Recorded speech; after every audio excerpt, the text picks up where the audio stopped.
तर कशा आहे मित्रांनो, मी तुमचा लाडका निखिल. तर तुम्ही माझ्या एवढे दिवस व्हिडिओ का नव्हते आले? तर आपण खूप आजारी होतो, त्यासाठी 15-20 दिवस व्हिडिओ नव्हते आले. मग काय आज बरं वाटत होतं आणि घरी गणपती पण होते, त्यासाठी मित्र मी चाललो होतो मग डेकोरेशनचं सामान आणायला. तर गेलो होतं, काय लाइटिंग घ्यायची होती. मग मस्तपैकी लाइटिंग मग काय लाइटिंग बिटिंग बघितली, तिथं काय आवडले नाही.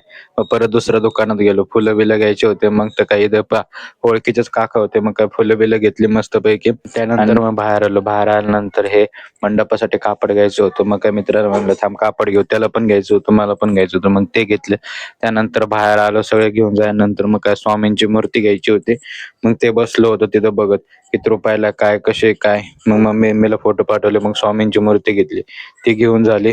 त्यानंतर मग घरी जाताना बघा आमचं घेऊन झालं सगळं सामान आणि मग पाऊस चालू झाला. मग काय पाऊस चालू झाला, 5-1 मिनिटं थांबलो, खूप गर्दी होती. मग त्यानंतर घरी आलो, घरी येऊन आवरलं बिवरलं. दुपार नंतर डेकोरेशनची तयारी करण्यासाठी घेतली. बघा फुलं बिलं मस्तपैकी मी लावत बसलो होतो. नंतर मग थर्माकोल मध्ये लावून बिवून सगळी फुलं मस्तपैकी डेकोरेशनचं चालू केलं होतं काम. मग काय नंतर थोड्या वेळाने मम्मी ते पण आले, मदत करू लागले. आणि मग नंतर बघा आपलं डेकोरेशन असं रेडी झालं होतं. कसा वाटला ब्लॉग नक्की कमेंट करून सांगा. आणि आजपासून दररोज ब्लॉग नाही, त्यासाठी आत्ताच आपल्याला फॉलो करून घ्या. Bye bye.